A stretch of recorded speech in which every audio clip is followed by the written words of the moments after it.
In this episode of the Boundless Life Podcast, the best supplements and tests for babies and children, methylene blue for the brain. Does cold water immersion actually ruin exercise results? And a whole lot more.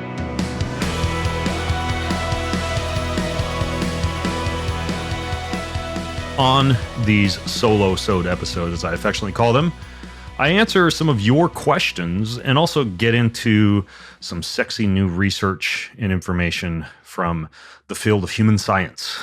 So if you have a question you want to ask for the podcast, you can do it. You can go to bengreenfieldlife.com. The show notes for everything I'm going to talk about today are at bengreenfieldlife.com/483. It's bengreenfieldlife.com/483. And do I have some doozies for you in today's episode? Starting with brand new research that, drum roll please, and there's a whole bunch of breatharians out there now pumping their fists saying, told you, we were right. Your body can absorb vitamins directly from the air, evidence shows. This is interesting. Brand new perspective article published in Advances in Nutrition Journal on so-called aeronutrients.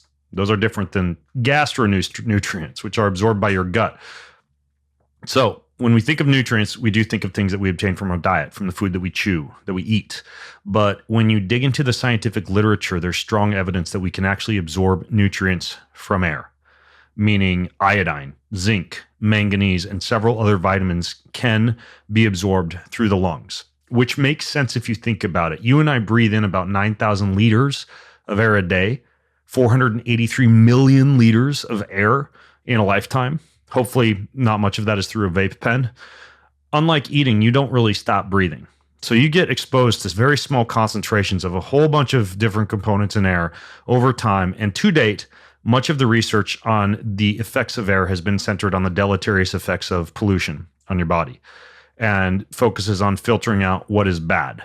But a single breath of air can also contain minuscule quantities of actual nutrients. Beyond just oxygen, obviously it's technically a nutrient, since a nutrient is a chemical substance required by the body to sustain basic function. So oxygen and carbon dioxide, those are nutrients. But aeronutrients go beyond oxygen. So these enter your body by being absorbed through networks of tiny blood vessels in your nose, your lungs, your olfactory epithelium, which is up in your nostrils where you detect smell, and the oropharynx, which is the back of your throat.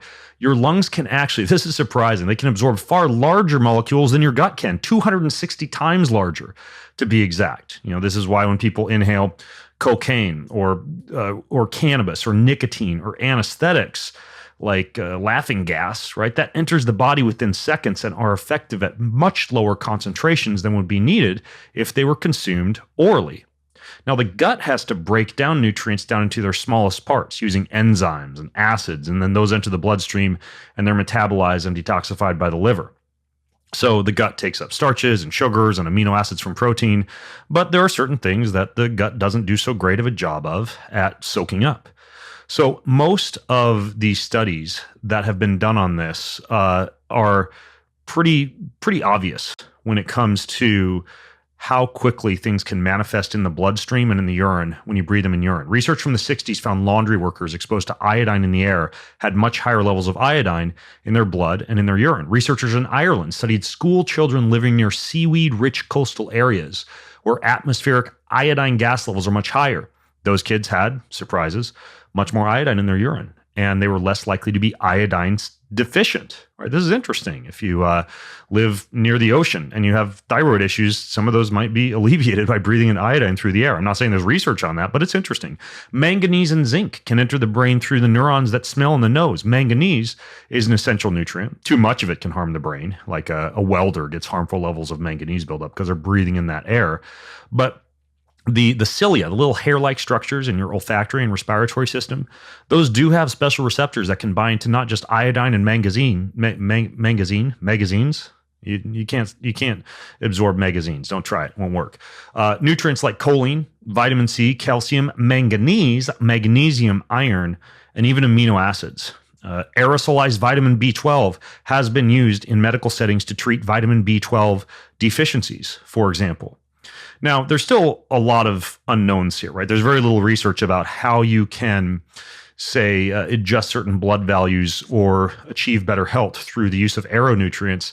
But I could see a future in a world where there are things like customized vitamin formulations that are inhaled via some kind of a vaporizing device or a nebulizer. I could foresee a situation in which someone who needs a medication is able to get one very quickly via an aerosol-based delivery instead of, let's say, oral consumption. So there's all sorts of things you can think about when it comes to the benefits of these so-called aeronutrients. But I found that article just absolutely fascinating. I'll link to the whole thing in the show notes from the website Science Alert. But check it out. It's very interesting. So the next one, chock full of practical advice, is how busy people can keep fit and healthy in the same way as the ancient Greeks and Romans did, making the assumption that the ancient Greeks and Romans were fit and healthy, and based on ancient naked pictures of people doing gymnastics, I think they were somewhat healthy.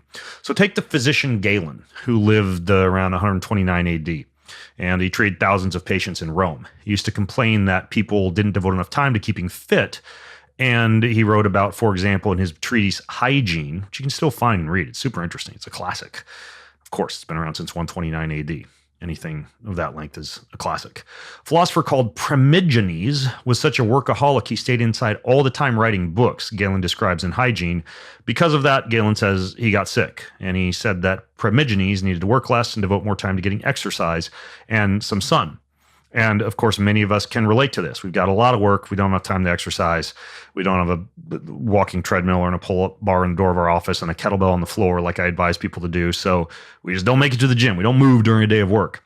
Now, people in the Greco-Roman period recognize that being too busy can have an effect on health. There's another writer from the 2nd century AD, writer Lucian of Samosata. He talks in this essay called On Salaried Posts in Great Houses, which I think roughly translates into wages for workers, how certain jobs offered workers no time to maintain their health. Here's what he says in that book.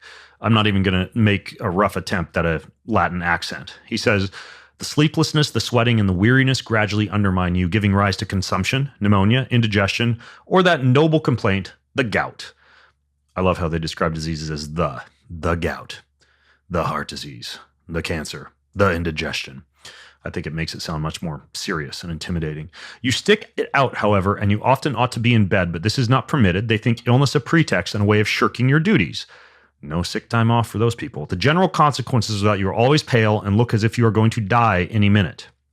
So Galen, around the same time, he recognized people have sometimes no choice but to be bound up with the circumstances of their activities. And he himself was affected by this problem. As a doctor, he had little free time, and his normal routine was often interrupted by patients' problems.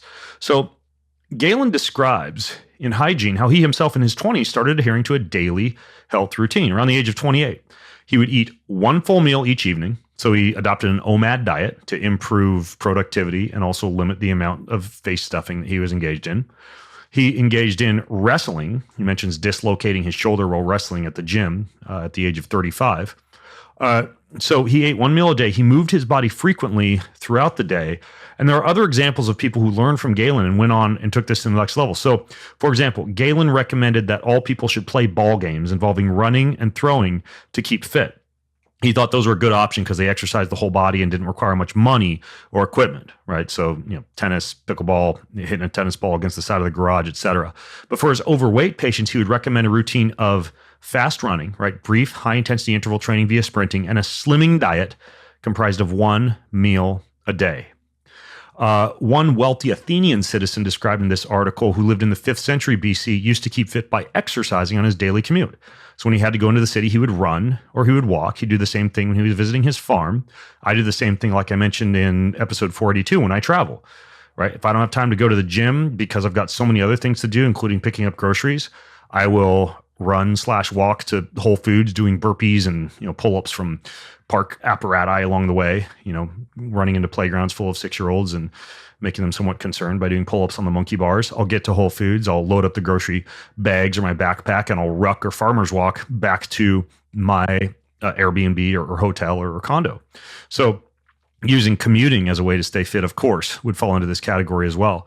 One doctor from the 7th century, Paul of Aegina, also identified how some people at their busy schedules get in the way of their health. And he said, he who spends time in business ought to consider whether, in the former period of life, He had been in a habit of taking exercise, or whether through not taking exercise, he bears that habit well and escapes from diseases by having free perspiration, free sweat. So he recommended busy people lighten their commitments and resume as much as possible their old routine. If they couldn't, then they should diet and consume fewer calories, which I think is a reasonable idea. But here's what I'm getting at. The big picture is, it's not as though it's a new post-industrial thing that you don't have enough time, at least you perceive you don't have enough time to stay fit because of your busy schedule. You can squeeze it in wherever. I had one, his ears are probably going to turn red because I know he listens to this podcast, but I had one CEO and executive of a successful company tell me he spent 9 hours sitting down because he had meetings all day. My reply was, why weren't you standing, stretching, pacing, walking around, taking little breaks? I go to conferences where I'm stuck in a room like these masterminds for 2 days and everybody's sitting in a giant circle. I'm the guy at the back of the room, standing, stretching, standing up and going behind my chair and doing little squats and lunges. I move all day long, defying societal expectations that just because you're in a meeting or waiting for an airplane or waiting at the doctor's office, that because there's a chair there, you need to sit. Okay. You need to change your lifestyle to operate based on this idea. Chairs do not necessarily mean that there is a hard and fast rule that you must sit in them. Chairs are optional. And if you adopt that habit, you'd be surprised at how many other people around you have also been just waiting, chomping at the bits to have an excuse not to sit in that darn chair all day long. And you can be that person who affects change. Average airport layover of an hour and a half, I average about 8,000 to 10,000 steps. Air squats, push-ups, you name it. I'll get a full workout in at the airport, with the only downside being I get a little stinky. So my apologies if you're sitting next to me on the airplane and you smell my sweat glands. So anyways, interesting article. If you want to delve into it more, go to bengreenfieldlife.com/483.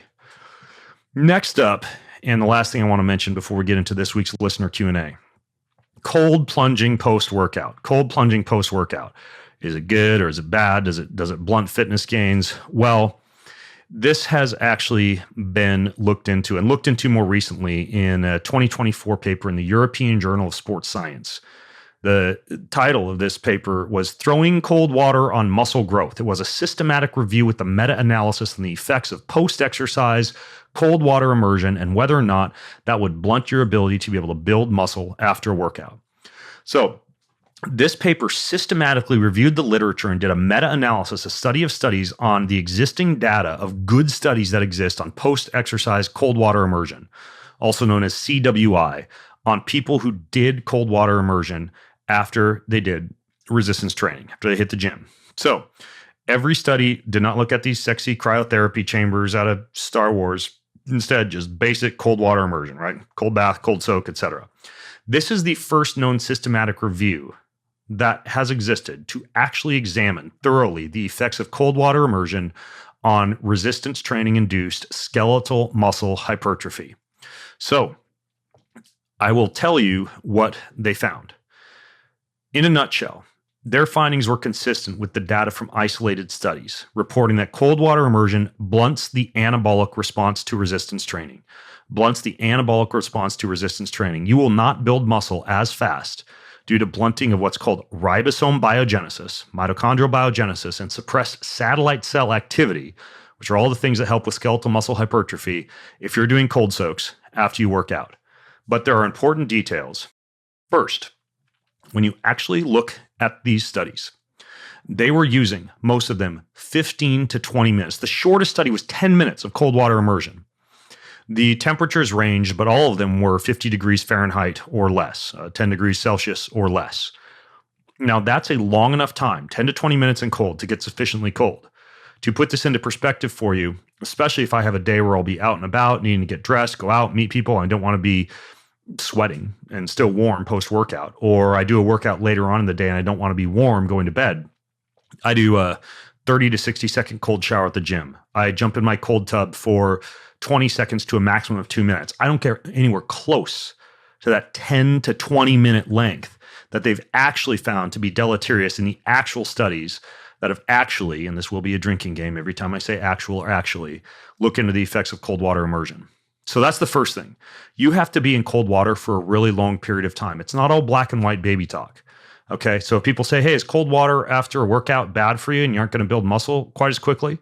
The response should be, how long and how cold, right? because a long cold session that leaves you shivering is enough to drop the muscle core temperature to restrict your ability to be able to mount your own inflammatory response to exercise, very similar to the idea of not taking very high doses of antioxidants or a whole bunch of ibuprofen after an exercise. That will blunt your gains.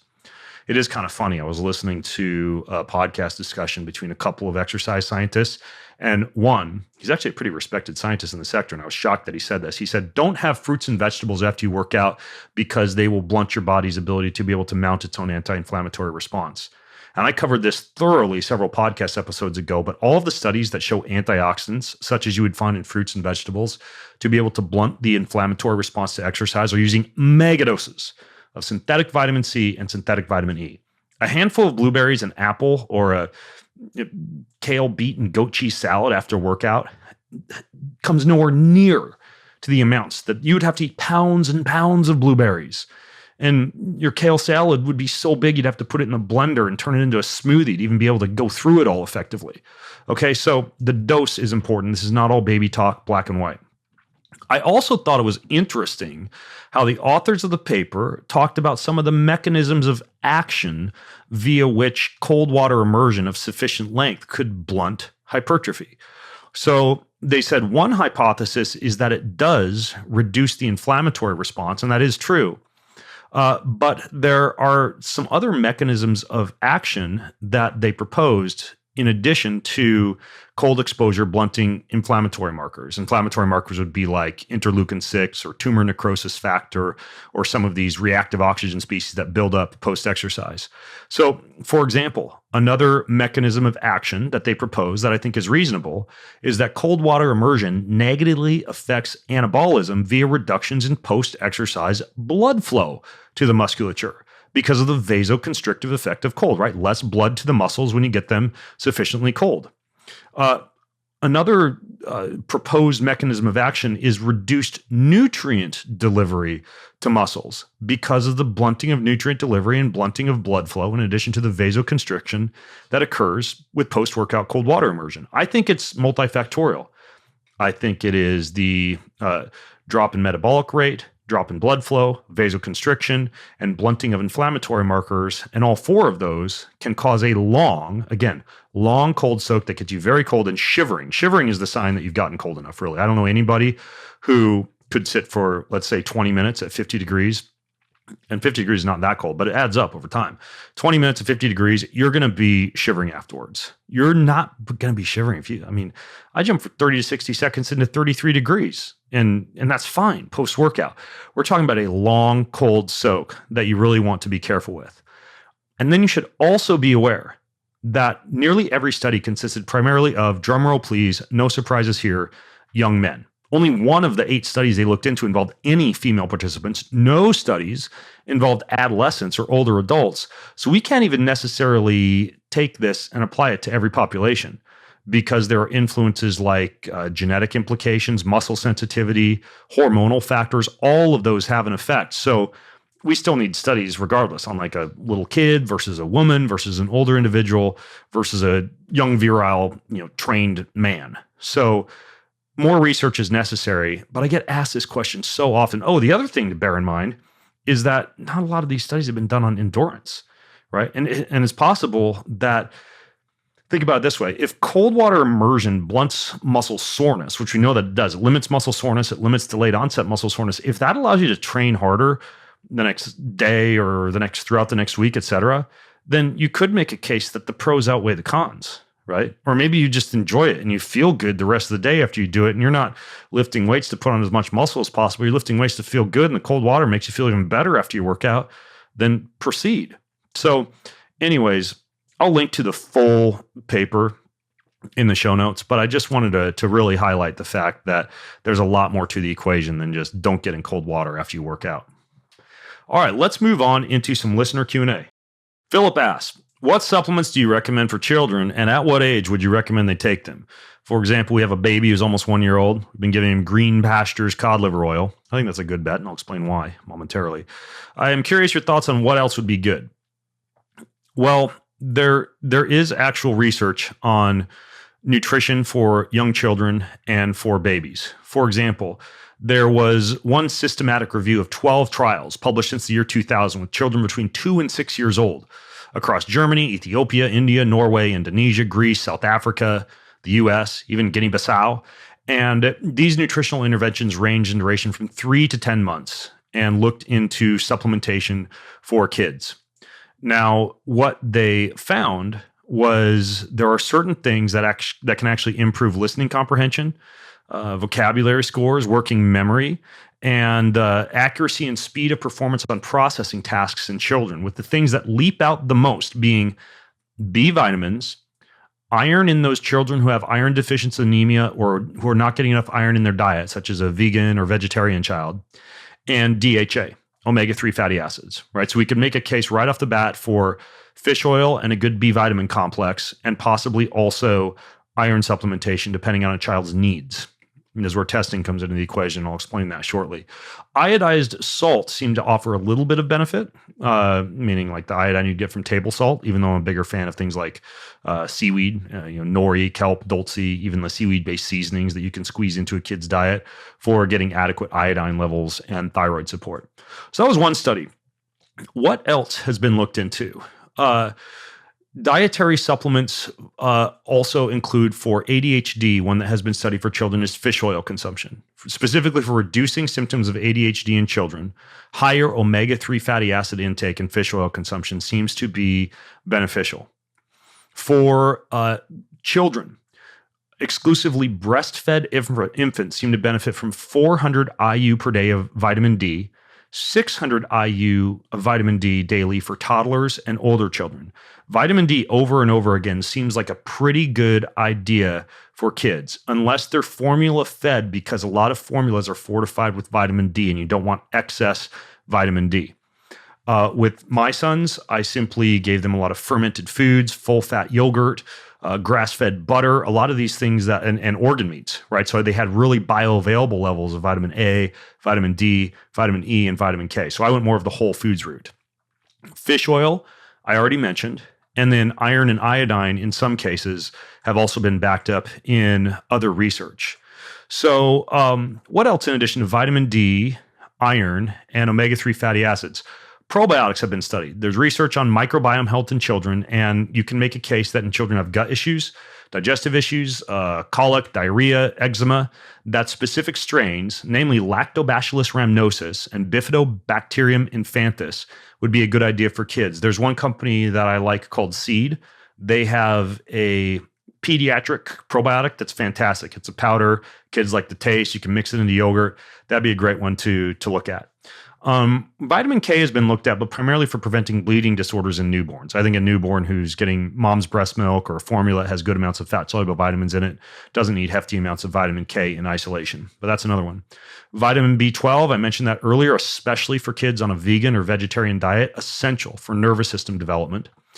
Calcium, if they're not getting it from their diet, like a kid with a dairy-free diet, lactose intolerance, inadequate dietary calcium intake, etc., that would be another. I went through so many canned sardines with my kids growing up because they get the bones, and that just gives them a ton of bioavailable calcium. Also great if you're at risk for osteopenia or osteoporosis. Zinc has been studied for growth, immune function, and wound healing in kids.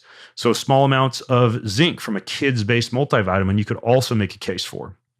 Multivitamins in general. There are some great companies out there that make really good kids formulations. Thorne, Designs for Health. Another one is Extend Life. They have some great men's, women's, children's formulas, etc. So that would be another good company to look into.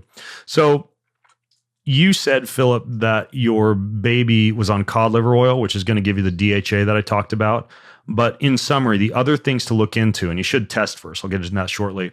Vitamin D, iron, probiotics, vitamin K, vitamin B12, calcium, zinc, iodine, and a good multivitamin. You could all make a case for if they're not getting that stuff from a whole foods-based diet, right? And in most cases, you can cover most of those bases with a really good whole foods-based diet. I mean, if you were to Google, this is basically how I fed my sons, and they're, knock on wood, healthy and strong, and had pretty good physical development growing up. Just Google, I'll put a link in the show notes even, the Weston A. Price dietary recommendations. You'll get basically a one-pager if you were to look at the Weston A Price dietary guidelines or dietary recommendations. And I can run you through basically what they are. Beef, lamb, game, organ meats, poultry, and eggs from pasture-fed animals. Wild fish, fish eggs, and shellfish from unpolluted waters. Full-fat milk products from pasture-fed cows, preferably raw and or fermented, like raw milk, whole yogurt, kefir, cultured butter, full-fat raw cheeses, and fresh and sour cream. Animal fats, not seed oils, but animal fats, lard, tallow, egg yolks, cream, and butter, liberally. Only traditional vegetable oils, namely extra virgin olive oil, expeller expressed sesame oil, small amounts of expeller expressed flax oil, and the tropical oils like coconut oil, and palm kernel oil. Cod liver oil regularly for at least 10,000 IU of vitamin A and 1,000 IU of vitamin D per day. Those are adult recommendations. You'd half or quarter those for kids. Fresh fruits and vegetables, preferably organic, using vegetables in salads or soups or lightly steamed with butters. Whole grains, legumes, and nuts that have been soaked, sprouted, or sour leavened to neutralize the phytic acid, enzyme inhibitors, and other anti-nutrients. Enzyme-rich, lacto-fermented vegetables, fruits, beverages, and condiments. We're talking kimchi, sauerkraut, kefir, kombucha, etc. Homemade bone broth from chicken, beef, and lamb fed non-GMO feed, and wild fish, bones, used liberally in soups, stews, gravies, and sauces. Filtered, purified water, unrefined salt, and a wide variety of herbs and spices. And traditional sweeteners in moderation. Raw honey, maple syrup, maple sugar, date sugar, dehydrated cane sugar juice, and stevia powder. What I just described to you is basically exactly how I fed my sons. And it's really how the Greenfield family primarily eats anyways these days. And there's some people who have, I don't know, again, lactose intolerance that can't do the full fat dairy. Some people do have a true gluten allergy and can't do, say, like soaked, sprouted, or sour leavened whole grain. But for the most part, those guidelines are spot on. My books, Boundless Kitchen and Boundless Cookbook, were written with those exact guidelines that I just described to you. So hopefully that helps a little bit. And then when it comes to testing, there's one company that I really like. It's called Tiny Health. You can check them out, tinyhealth.com. This company was actually formed by a mom whose baby had eczema and had to work through some food allergies. The baby was, no surprises here, born via C-section, so less of a floral seeding from mom's biome because the baby didn't come down the vaginal canal. And she put together a website based on testing a baby's gut health and a child's gut health. It's a mess-free gut microbiome health test. I've had a few people who I've consulted with for their babies and children's health who have run this test to look at conditions associated with poor sleep, constipation, eczema, allergies, etc. That's a really good one. My own sons did the 3x4 genetic panel, although now they're doing what I think is even more complete, the 10x precision genetic test to be able to see how they should eat and live according to their genes. And then any kid can do a basic blood panel. I have what's called a Rupa health page at bengreenfieldlife.com. That's a full list of the tests that I recommend. There's a basic blood panel on there, and a kid can do that too to look at any nutrition deficiencies or issues. And then finally, if you want to take a deep dive into environmental sensitivities and food sensitivities, there are two different food sensitivity, food allergy tests that I like. One is called the Zoomer panel, and one is called the Cyrex panel, Cyrex. So basic blood tests, basic genetic tests, and basic food allergy and environmental sensitivity tests would be the big ones to look at. And then if you want to look at the microbiome and you can't get like a Genova Diagnostics 3-day stool panel for a kid, which is the one I recommend for adults, the Tiny Health test is a great company to look at. So hopefully that is helpful. So those are some of the big ones that I would look at. All right, let's move on. We have a question here from Denise who says, what is the best supplement to support brain cognition and memory? What is the best supplement to support brain cognition and memory? Look, I know we live in an era where there are tons of different stacks out there. Onnit's Alpha Brain and Qualia's Mind and the company Newtopia, and all those are fantastic. They're really cool nootropic formulations. But you can't take a whole bunch of ingredients that have been studied in human clinical research to support memory and cognition, blend them all together at once, and actually make claims that they're superior or they do the things that the nutrients in isolation do. Right. So you can't say there's wonderful human clinical research behind any of the done-for-you stacks out there, even though I think they're good. The actual things that have studies behind them that assist with cognition and memory are as follows. The first is omega-3 fatty acids, EPA and DHA. The omega-3s, particularly those you'd find in, say, fish oil, play a critical role in brain structure and function. So high levels of DHA and EPA have been found over and over again to support memory, mood, and cognitive function at about 1 to 1.5 grams daily. Very simple. I use the Kion Omegas for that, for example. 2 soft gel caps from clean anchovy-based fish oil caught off the Peruvian coast is great. Nordic Naturals would be another example of a good company that does a good job. There's a few others out there, Thorne, Designs for Health, some of these companies that just put out good products would be great options for fish oil if you're not having a serving of fish on a regular basis. Phosphatidylserine, that's a phospholipid that maintains cellular function in the brain. It has been studied and associated with improved memory, attention, and cognitive performance, particularly in older people, at about 100 to 300 milligrams per day. It's also great to take at night if you're stressed. Phosphatidylserine is great for controlling cortisol. So that would be another one. B vitamin complex, that helps to lower your homocysteine levels, especially if you have poor methylation status, which you can elucidate via genetic test. That can reduce the risk of cognitive decline, particularly for those, kind of like I hinted at when talking about kids' nutrition, who have nutrient deficiencies. Ginkgo biloba, that enhances blood flow to the brain and is definitely one for memory. Anywhere from 120 to 240 milligrams of ginkgo biloba for memory. L-theanine combined with caffeine. This is a great hack with a cup of coffee. Take about 100 milligrams of like a powdered L-theanine. Now, even this stuff I'm drinking right now, it's L-theanine and paraxanthine, which is an ingredient isolated and refined from the caffeine molecule. The combination of L-theanine and caffeine improves focus, reaction time, and working memory. You could find that perfectly packaged in nature from something like green tea. So there you have it. Huperzine A, you get that from a natural compound called club moss. That inhibits the breakdown of something called acetylcholine. Acetylcholine is a neurotransmitter that's vital for memory and learning. Huperzine A may also benefit those with memory concerns like Alzheimer's disease. That would be another one you can use. There's one Chinese adaptogenic herb formulation I like called Tian Qi. I'll put a link to it in the show notes. That has a huperzine in it. Bacopa monnieri. That's a traditional Ayurvedic herb that can also enhance memory and cognitive performance. One company called Beekeepers Naturals, they have a product, I forget the name, it's a brain-boosting little shot, and it has ginkgo biloba, Bacopa monnieri, and I believe they have propolis in there as well, and maybe royal jelly extract.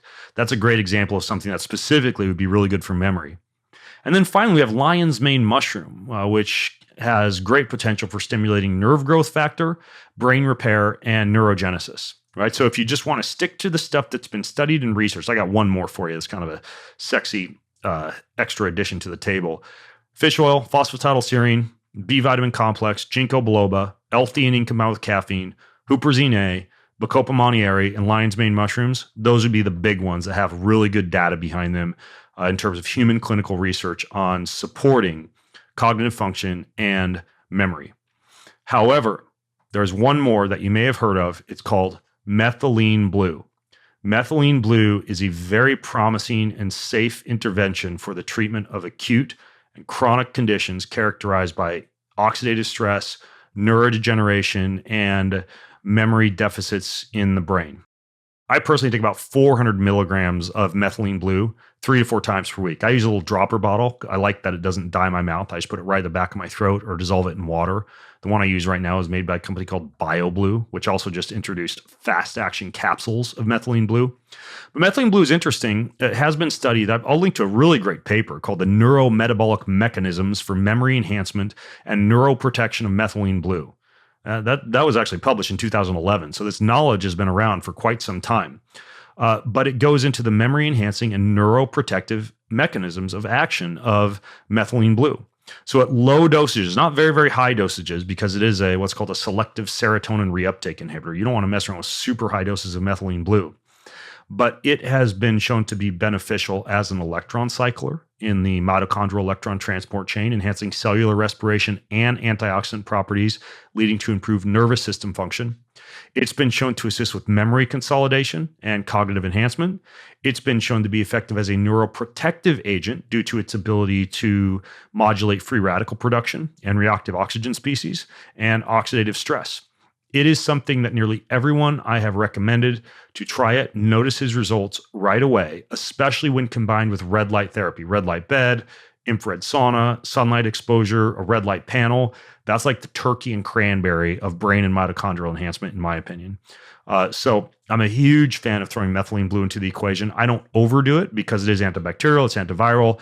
If you just use it every single day, all the time, you could theoretically harm your gut microbiome because you just get it too clean. I've never had issues when I do a gut test with bacterial insufficiencies from me taking it 3 to 4 times per week.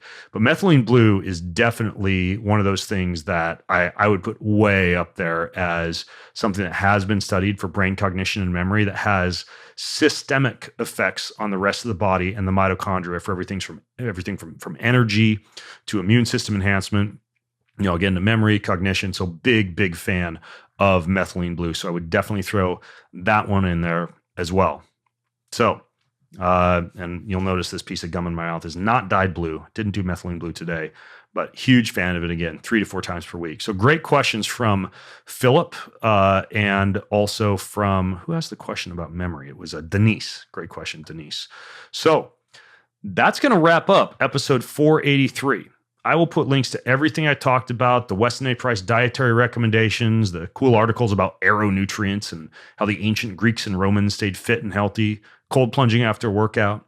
If you enjoy these, visit bengreenfieldlife.com/483. Leave a comment. I read them all. I love to hear your feedback. You can also interact with my AI, Ben, over there. Ask it a question. I have a right there on the front page of the website. You can ask anything you want. I've fed it over 10 years of my data and information and resources, and does a pretty darn good job, if I don't say so myself, which I'm not because it's not me, but it's the AI version of me. So it's almost me saying so myself. So again, show notes at bengreenfieldlife.com/483. Thank you so much for listening. I hope these mini solosode episodes are helpful for you and give you all sorts of interesting information that makes your life better. Thanks so much for tuning in. Do you want free access to comprehensive show notes, my weekly roundup newsletter, cutting edge research and articles, top recommendations from me for everything that you need to hack your life, and a whole lot more? Check out bengreenfieldlife.com. It's all there. bengreenfieldlife.com. See you over there. Most of you who listen don't subscribe, like, or rate this show. If you're one of those people who do, then huge thank you. But here's why it's important to subscribe, like, and or rate this show. If you do that, that means we get more eyeballs, we get higher rankings, and the bigger the Ben Greenfield Life show gets, the bigger and better the guests get, and the better the content I'm able to deliver to you. So hit subscribe, leave a ranking, leave a review if you got a little extra time. It means way more than you might think. Thank you so much.